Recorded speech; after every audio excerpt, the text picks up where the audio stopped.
Thank you, Chair Christ-Tompkins and Vice Chair Ledoux. Committee members, I very much appreciate a chance to wrap up testimony on House Joint Resolution 38, which I believe represents the singular voice of the legislature to comment on a matter of such important public policy as property rights. The railroad in their testimony said that there was no connection between the 1914 Alaska Railroad Act and the 1875 General Railroad Act. That's a profoundly important statement because it is profoundly wrong. And Mr. Chairman, in 1982, committee members have in front of them a decision of the Interior Board of Land Appeals in which the railroad appealed a selection of state lands on railroad right-of-way, saying that this property had been appropriated, reserved, or otherwise set aside based on what they claimed was a fee simple interest ownership. And so it was not available for state appropriation. The Interior Board of Land Appeals, if you look at the first page of that decision making that, they summarized the railroad's claim that the property was set aside. And if you go to page 2, they talked about the Statehood Act that allowed for the selection of these lands along the Fairbanks Meridian. And they commented that the initial BLM decision said the lands were available for appropriation by the state and that they were entirely appropriate for the right-of-way to be acquired as state property. And they said that they made this determination under the Act of March 12, 1914, which is the Alaska Railroad Act. Mr. Chairman, on the bottom of page 2 of that decision, it said the issue raised by this appeal is whether the land within the right-of-way granted to the Alaska Railroad is occupied, appropriated, and or reserved so as to be exempt from state selection. And they commented that neither council seemed to list a case that was really on point. So then this adjudicative board weighed into this, and they said the first case they cited, consideration of the nature of the right-of-way granted by similar statutes provides guidance. The General Railroad Right-of-Way Act of March 3, 1875, granting a similar right-of-way for railroad across public lands outside Alaska, has been held to convey only an easement and not a fee interest in the land. And then they went back and cited also the Great Northern Railway case of 1942. 2 sentences down, says the court held in this case that the reserved right to dispose of the land subject to the right-of-way is inconsistent with the grant of a fee. That's pure ownership, Mr. Chairman, and persuasive that the grant of an easement was the intent of the statute. Mr. Chairman, the court concluded in this case that even under a more restrictive standard, which existed before the General Railroad Act of 1875, they said if we were to look at 1862 and 1864 railroad right-of-way case where there was a limited fee interest, in other words, where railroads did actually own some land, they said even under this standard, the court held it was the intent of Congress that, in this case it was the state of Wyoming, would be allowed to take the subsections in its statehood appropriations subject to the right-of-way. So the Interior Board of Land Appeals concluded that under railroad law at this time, they were persuaded that the lands embraced in the appellants, the railroad's right-of-way, should not be considered to be appropriated or reserved at the time of state selection so they could be excluded. And they affirmed the BLM's decision that a right-of-way for railroad shall be reserved in any state selection patent that was at hand in that case. So they directly referred to the General Railroad Act of America in 1875. That is where Congress made a precipitous turn away from land grant railroads, and they said no more. The only thing from here on out are surface easements, and they are rail, telegraph, and telephone. And that was the easement, Mr. Chair, of the 1914 Alaska Railroad Act. So, Mr. Chairman, House Joint Resolution will have no impact on anything other than the property owned by parties that was unlawfully infringed on in the transfer. Any federal property that was already in a federal interest is not touched by this. We know the federal government did, in fact, own an exclusive use easement in the Denali Park Borough, and they also owned it on native lands where there were contested land claims. But we also know that they never owned it on homestead patent properties, and that's really what is issue here, Mr. Chairman.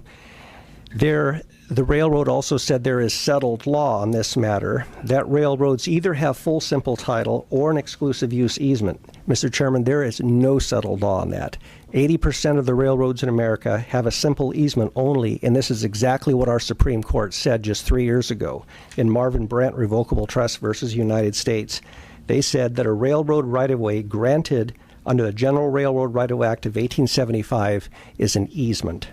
Therefore, if a railroad abandons such easement, the landowner regains his unburdened use of the land. So, Mr. Chairman, it is difficult to think of why a limited interest surface easement that the railroad has is insufficient for the Alaska Railroad to safely operate, like most other railroads in America. So, whatever the federal government lawfully owned at the time of the transfer, it will not be affected by this House Joint Resolution. This House Joint Resolution simply applies only to rights, titles, and interests that were owned by other parties. It is focused on the homestead patentees and a claim of the railroad to own more than what they actually do. Mr. Chairman, we have asked the railroad to provide us a list of conflicting land claims that the Secretary of Interior has adjudicated to show they went through the due process of taking an exclusive use easement interest on all homestead patent properties. Now, the railroad said they will get back to us because the Alaska Railroad Transfer Act required that happen. We have no indication to believe that there were any conflicting land claims other than the ones in the Denali Park Borough, and where village corporations and other native claimants were competing over areas of land. We do believe the Secretary of Interior made some determinations on that. But homestead patents were never conflicting claims. They were entirely owned by the homesteader. The federal government had completely divested themselves of ownership in that land, and there was no competing claim. House Joint Resolution makes it clear that if you say you have title to the land, you should prove that you have title. And Mr. Chairman, there is absolutely no lawyer that would ever tell you not to clear your title unless maybe your title is not clear. Mr. Chairman, the one thing every lawyer knows, and every lawyer I've talked to that has reviewed this case has said the extent of the right-of-way must be determined on a case-by-case, a parcel-by-parcel basis. We have this wonderful system in America called the recording system for titles to keep track of landowners. We can know with certainty now what the interest is in the land going back. So, Mr. Chairman, the bottom line of this resolution is the railroad has made a sweeping claim to an exclusive use easement without doing the work necessary to justify that the federal government had that interest to give to the state in the first place at the time of transfer. And Mr. Chairman, in ARTA itself, the only place where there's a comment on exclusive use easement is within the Denali National Park and Preserve, and I quote, 45 U.S.C. 120210, Mr. Chairman, this is a definition for rail properties of the Alaska Railroad. The Act says, also includes the exclusive use easement within the Denali National Park and Preserve. Mr. Chairman, there would be no reason to specifically mention the exclusive use easement if it was the de facto easement of the entire right-of-way. Mr. Chairman, 3 different times the exclusive use easement on federal lands is singled out in those areas only. It makes it very clear it was never the intent of Congress to push that across the homestead patent properties. And our good senator, former Senator Ted Stevens, was quoted out of context when he said that the interest along the right-of-way would be an exclusive use easement. Our Senator Ted Stevens said the federal lands, where we had the interest to give on those lands, it would be an exclusive use easement. So, Mr. Chairman, obviously there is a disagreement. We have one side that says take it to court. Mr. Chairman, justice is not free.